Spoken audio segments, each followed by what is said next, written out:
Hey everyone, welcome to an outdoor journaling session with me. It's not even outdoor, it's just my corridor. Is it called corridor? My corridor. Yeah, my corridor. It's just grassed it up. Then this is the washing machine, and then this is where the trash is. It's a small space, so there's not really much to work with, but we work with what you have. My mic is low on battery, so I'll be holding this thing like this unless I can put it here. But then if it explodes and then I appear on the news, don't laugh at me, okay? They'll say her chest burst open. So we're going to be talking like this. Yeah, I just want to be soft spoken today because it's really it's more of a journaling session, but I'm going to do it with you guys because this is the book that I'm using. It's called Finding Self-Compassion. It's more of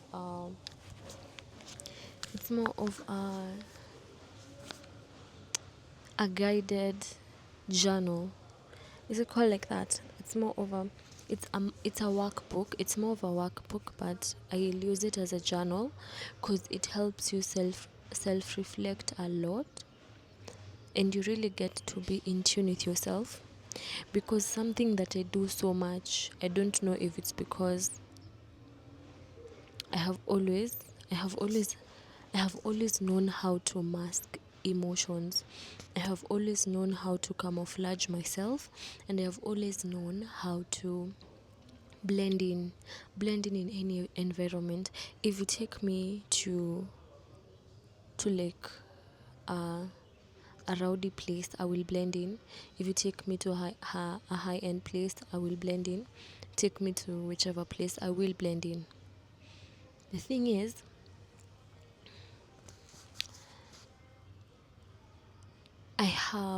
I'm one of those people who were never told how to be, but it's like unspoken rules that you hear people say or you noticed people doing. So I feel like as the firstborn, I was never a problem. Like it was not in my place to be a problem to my parents. I know I have had like several situations or instances where I was a crazy child, but it's very few instances, you see. And even in those instances, I was still being at myself. Like, how do I say it? I still did it out of my own free will. Like, I was the one who decided to do that. I didn't do it so that I could get attention from someone or something. It was just something, like, it's just how have been. I don't even know if I'm making sense. I digress a lot. Also, I am, like, I can refer to myself as a speaker. So, I yapper. I'm also a writer, and I'm also a reader. And most of these things involve you staying in soliloquy. Just because I'm a speaker doesn't mean I'll go telling everyone everything. You'll only have that one person in your life who you can tell everything. And when that one person is not around, you are left with your thoughts. Sometimes I tend to be very, very calculated before I say something to someone. I might feel angry and upset, but I won't really say it as anger. Like, I won't really present it as such. I will present it as silence. I'll present it as I'm okay. I'll present it as I don't care about what is about that. Like, I will eliminate that from my thoughts. But in real sense, when you sit with yourself, that is all you're thinking about, or you really want to fix it, or you really want to do something about it, but you really can't. Yeah. So I really don't know. Like, I've never really sat with myself to even understand how I am. Because again, being a firstborn, like, I'll say it's in the being a firstborn, it's more of unspoken rules. I'm saying it's unspoken rules because my parents never told me, Melissa, don't tell us this and this. I just didn't. Like, over time, I have become closer with my mom. I tell her a lot of things, but that is because I now feel her. I now see her as an adult, my fellow adult. Not my mom, not somebody to be feared. They never really feared my parents because, again, they weren't tough parents. Like, they weren't bad parents. They were just cool parents that I was making life easy for. Like I just did most of the things myself. If it's studying for my exams, I mostly did it myself. If it was doing my assignment, I mostly did it myself. Like, nobody really followed me up, and it's not negligence. It was more of, I was responsible, I had it in check, I did it myself. Okay, now this is 5 minutes into the conversation, and I hope you're still here. I hope you didn't leave, because this is not really a video you need to fly through, if I can say that. I just need us to do it together. We can do adventure 2 together. Adventure 2. And if you need this book, you can get it in Textbook Center. Let me see how much it cost. It cost me $16.50. Again, I am just a lover of writing. I'm a lover of workbooks. I'm a lover of anything that will keep me grounded, because in a world where there's so much noise, and there's like, losing yourself is easier than finding yourself or being at peace. It's easier to die with stress alone. You will have friends, many friends around you, but somehow still the likelihood or the chance that you can, in fact, still get depressed and sad, even with people around you. So the best way is to make sure that you yourself are okay. Like, there's already a safe space in yourself for yourself. Don't look for the safe space outside. Don't look for the safe space in somebody else. Find it in yourself, so that it will be easier for you. So this video is not going to be for people with a small attention span. It won't be for people who are adrenaline junkies or dopamine junkies, who just want the high to live. This video won't be me being extremely yeah, I won't be like that. I'm just speaking softly and being like, I can't say it's unlike myself, but it's more of a version of myself that I don't really let out often to many people. So because I'm not usually soft spoken, I don't like being soft spoken, because I've always believed that being soft or being kind or being nice can be something that people take advantage of very easily. So in all of my life, or ever since I was conscious and aware of that, I have never wanted to be termed as the nice person or the kind person or the soft spoken person. Let me be the dramatic one. Let me be the one that people don't want to play with. Even if it's hard for me, because I laugh a lot and I make situations funny when they're not funny. I don't like confrontations. I don't like arguments. I will avoid an argument entirely. Now this feels like a get to know me video than a journal with me video, but you get to know me as we get to know each other. And if you relate to me, and if you find something in me that seems similar to what you're experiencing, then you're home, my friend. You're home. So I'll take you through adventure 2.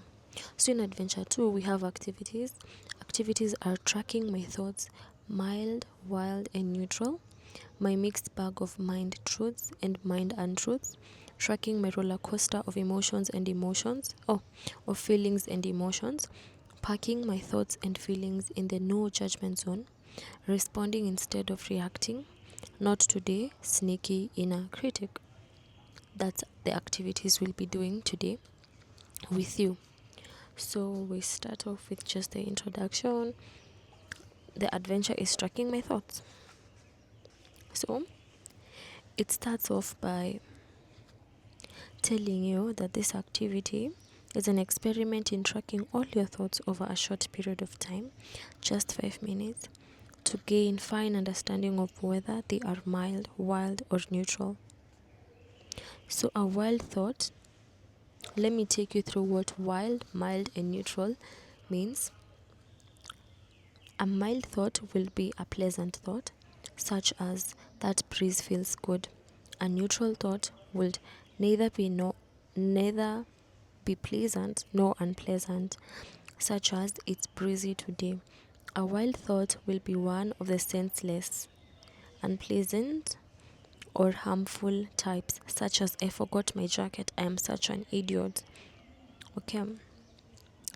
This activity is an experiment in tracking your thoughts. I have told you that. Find a comfortable place to lie, to sit down or lie down. Press your stop and notice button. That is something that we created in the previous activity, because I know you guys are not around for me because I did it alone. But the stop and notice button is basically a button that you press, and then you tune off your mind to anything else that might be in your environment. It's just you and your thoughts. So right now it will be just you and your notebook and your mind and yourself and my voice. Close your eyes or drop your gaze. Feel your body making contact with the surface that is supporting you. Inhale and exhale slowly for 10 deep breaths, feeling or following each breath in and out.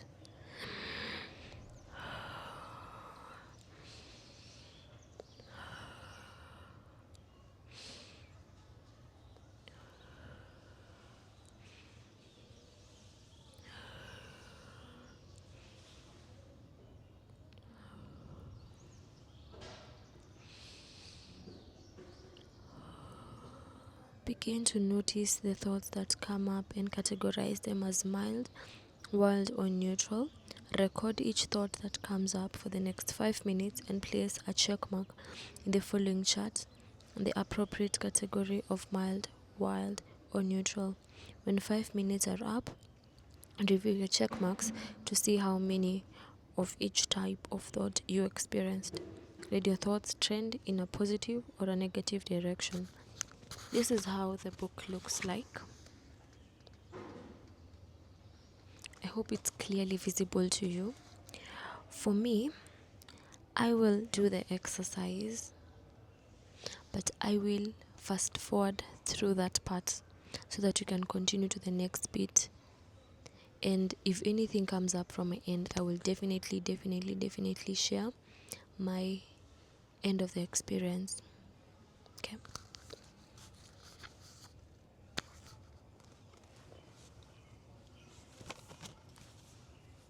And over here we have cute pens. I have like a whole set of them. I'm such a girl.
Now, I know I had said that this video is about like journaling, but now I've changed my mind because I'm allowed to change my mind. I'm only human, and this is my video, so and I'm the only one who will watch it in 10 years to come and look at myself and see the growth and see the progress and see everything that went up, up, up, up.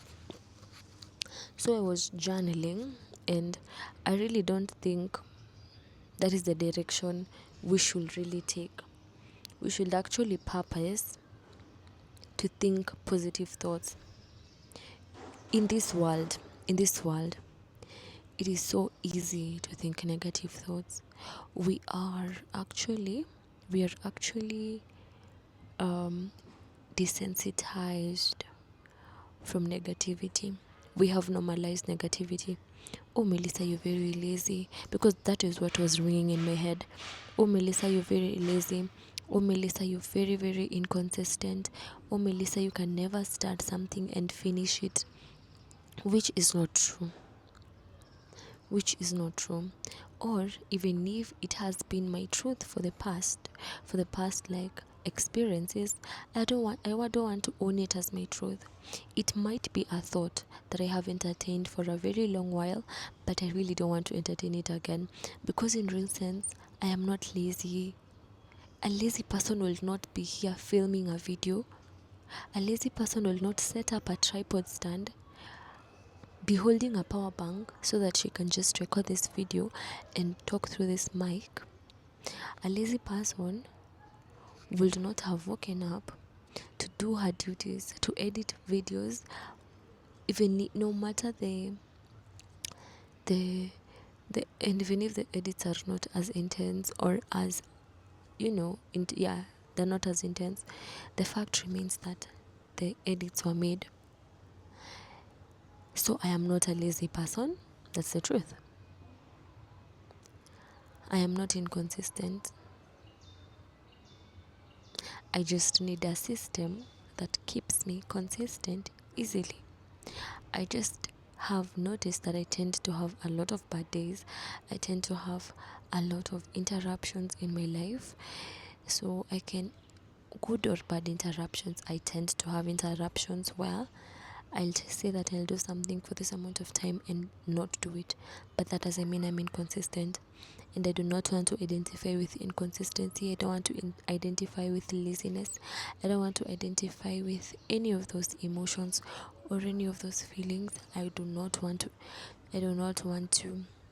identify with any of those emotions, because those are not me. That is not me. That is not who I am. So I'll challenge myself, and you can challenge yourself also. It is okay to miss. It is okay to miss a day. It is okay to miss 2 days, 3 days. No. It's not okay to miss 3 days. It's okay to miss 1 day. But try to show up on the second day. Do not be hard on yourself just because you said you'll start going to the gym. Especially being June, many people said that they're starting they're locking in on June because June started on a Monday, so it's easy to lock in because whatever you can start, whatever you lock in on Monday, you get what I'm saying? Whether school or work or what. So you decided you're going to lock in on a Monday. Then Monday is up, and now you feel like as the days are going by, you won't be able to accomplish what you're doing. And it's not really because there's evidence of you being incapable. It's your thoughts telling you that you will not make it, or your thoughts telling you it's too late into the year, or your thoughts telling you that you've already missed your day. Who told you you'll be able to complete the whole 75 challenge? Now I'm here to tell you, you're human, so it's okay to feel bad today. Don't fail to show up tomorrow just because you missed today. Just because you missed today, do not postpone it to next year. Just because you missed today, don't postpone it to the start of next month. Do it now. You are in charge of your time. All your realities are existing at the same time. Time is not linear. That is why the theory or even the idea of time travel is possible, is real. Timelines are different, and time is not linear. Your past, present, future self exists at the same time. Different versions of you, different versions of the future you exist at the same time. Collapsing timelines is easy. Quantum jumping or shifting timelines is easy. You shift timelines with every decision that you make. If you decide, tomorrow I'm going to wake up at 5, that in itself is already creating the possibility of like 5 different timelines. In one timeline, you don't wake up, you're dead. In another timeline, you don't even sleep, you're insomniac. In another timeline, you actually wake up at 5 and get the work done. In another timeline, you wake up at 5 but do a lot of nothing. In another timeline, you never like wake up at 5. You extend your sleep to maybe 4 p.m. You get what I'm saying? So any decision that you make in your mind opens a timeline. It shifts realities. If you've watched like the multiverse or the whole Marvel cinematic universe, you will get it. And fictional, whether you believe it's fiction or not, of which I do believe that it is true. It is true because there's nothing impossible with God. It is said itself. Anything that you, it is also said that anything that you imagine or anything that you think and believe, you'll get it, or it has happened, or so it is. In whichever words it was said, the truth remains that you can create your own reality.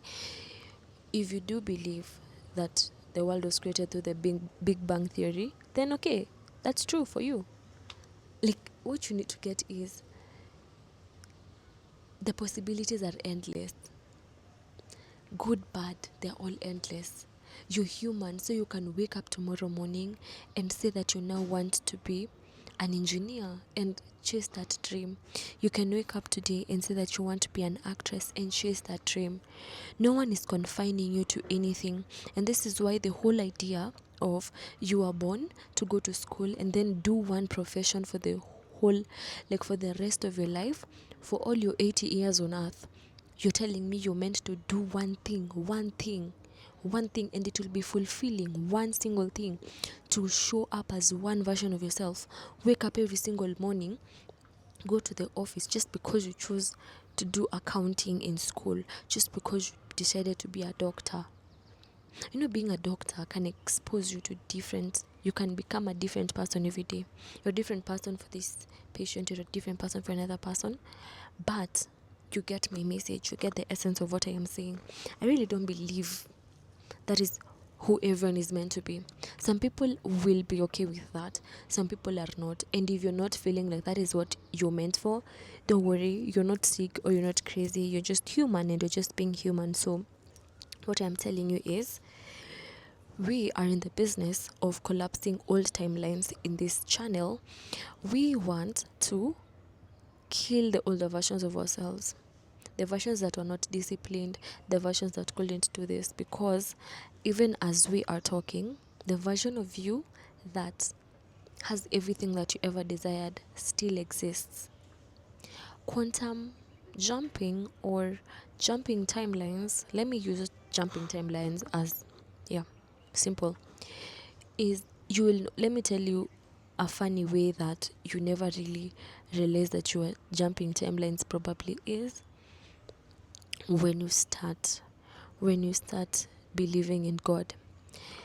When you are not serious about God, life was just like that, life made sense. And when you are now serious about God, now that you're reading the Bible, now that you're getting it, now that you're grasping it, and then you're understanding and seeing the world in a whole different lens, and then you're wondering, who was that living in that unknowingness of God, that unknowingness of a supreme being. You know, you usually say supreme. Yeah, like you're like, How did I live like that? Because you don't even identify with that person. That's a shifted timeline. That's you shifting timelines. That's you changing. It's called, like, they will call it killing the old self, letting the old self die. Such words are used to describe such things. Shifting timelines and changing realities. What I can say is, we are not going to be hard on ourselves anymore. Accept that it has happened. Accept that it has happened. Living in the past won't change it. Also, marveling in your past glories, just because you were prefect in class 8, just because you won a certain medal 10 years ago, that's not you right now. That's not you right now. And if you're living in the past, you're living in the past. Because I'm telling you, the past, present, and future live at the same time. And also, the future is determined by you, your thoughts, and your beliefs. If you do believe, that's the same way. We have different types of Christians. We have Christians who are living in splendor, who are living in, like, the way we say, even if there's a heaven, there's a heaven. Okay? Even if there's a heaven, don't you want to experience the goodness that is still on earth? Don't you want to drive a Jimny? Don't you want to drive a Jeep? Don't you want to have, all the good things in life? You do, right? But then there's somebody who doesn't believe that's what they deserve here. So they won't ever get it. Like, they won't get it because they don't want it. You get it? And they don't believe they should have it. And they see that having those things is evil. Wanting and chasing those things is evil. You will die evil. So they won't really chase it. They won't really get it. Because why would God give you something that you see as evil? Even if I was God, why would I give somebody something? Even if I know you deserve it. Even if I know you're my child, I want you to be happy. But kama unaona hii kitu ni evil, who am I to give you something that is evil, bro? Who am I? So it has been a very long video. It's more of a sit down and talk with me. But at the end of the day, what I have decided, or what I have concluded, is we need to tame our thoughts. And it will not be easy, but we'll have to tame them. We'll make the right choices, the right decisions. Because look at me now. I don't care if the video is pleasing to you or not. I don't care if the video will make sense to you or not. I am posting because somebody out there needs to hear this. Even if it's one person, even if it's 2 people, 3 people, that will have made an impact, and that will also be me making a step in the right direction. Because we tend to lose ourselves in wanting perfection and never actually doing something. We never do it chasing perfection. It's almost 30 minutes in, so please kindly subscribe to my channel. I need your support, guys, so that you can also do some more type of content. With your help, subscribe to my channel, and yeah, thank you very much. Bye bye.